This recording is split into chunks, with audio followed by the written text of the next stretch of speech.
The Atlantic winds tore through the sails as the slave ship creaked and groaned across the ocean's vast, indifferent expanse. Beneath the deck, in a cramped, suffocating space no higher than 3 feet, hundreds of human beings lay shackled together in darkness. The stench was overwhelming: human waste, sweat, vomit, blood, and the faint, sour tang of fear. The Middle Passage was not a journey. It was a descent into hell. These were the stolen sons and daughters of Africa, torn from their villages in the dead of night or captured in tribal wars, fueled by the European demand for flesh. Some were marched for miles, chained at the neck, whipped when they slowed. Others were lured by deceit, promised trade or diplomacy, only to find themselves betrayed. Whatever their path, they were now property.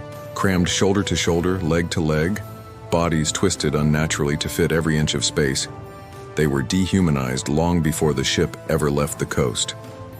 The crew called them cargo. Men were shackled 2 by 2 with iron cuffs around their ankles and wrists, lying flat or curled tightly to save space.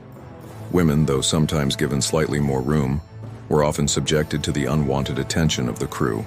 Their cries echoed off the wooden walls, unheard or ignored. Children screamed or sobbed, often unable to comprehend the horror unfolding around them. The hold was dark, with no fresh air, just the flicker of lantern light and the groans of the dying. Every morning, the crew would open the hatches and drag some of the enslaved above deck for exercise. But this was no act of mercy. It was maintenance. Chained in groups, they were forced to shuffle in circles, beaten if they stumbled, flogged if they refused. Their bare feet scraped the rough deck, blistering and bleeding. This daily ritual was meant to keep them alive long enough to sell, not to preserve dignity or health. Food was meager. Each day, they were fed boiled rice, beans, or maize, sometimes laced with salt pork or spoiled meat. Water was rationed tightly, often greenish or stale from long storage. Many could not stomach it. Diarrhea and vomiting were constant. With no space or privacy, bodily functions happened where they lay. Disease thrived in this filth. Dysentery, smallpox, measles, and fevers swept through the hold like fire through dry grass. Death became routine. The dead were unshackled and thrown overboard, their bodies sinking quietly into the Atlantic. Sharks followed the ships, feeding off the trail of corpses. But the suffering was not only physical, the psychological torment was relentless.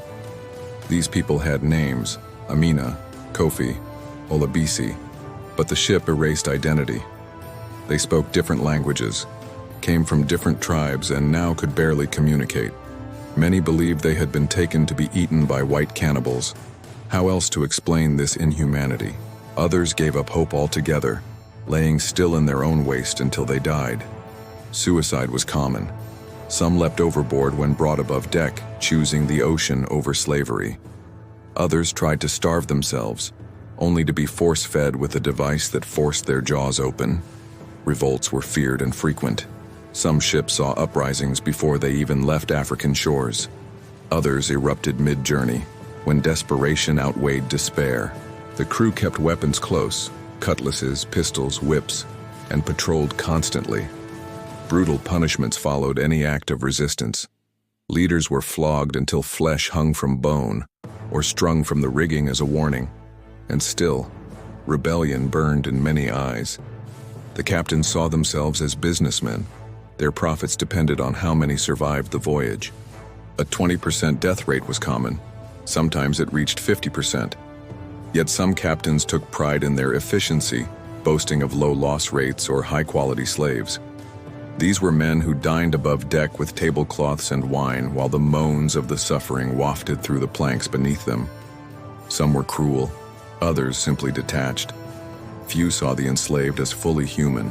When land finally came into view, Barbados, Charleston, Havana, or Kingston, the hold stirred with a new fear. This was not freedom, but the beginning of another nightmare. The enslaved were oiled to make their skin shine, their wounds sometimes painted or hidden to raise their market value. They were poked, prodded, and inspected like livestock. Families were separated without hesitation.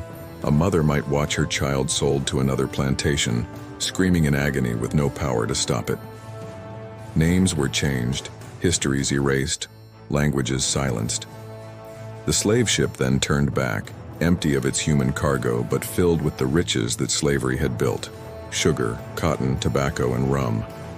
The triangular trade continued its monstrous loop, growing wealth for Europe and misery for millions. What life was really like on a slave ship defies comprehension.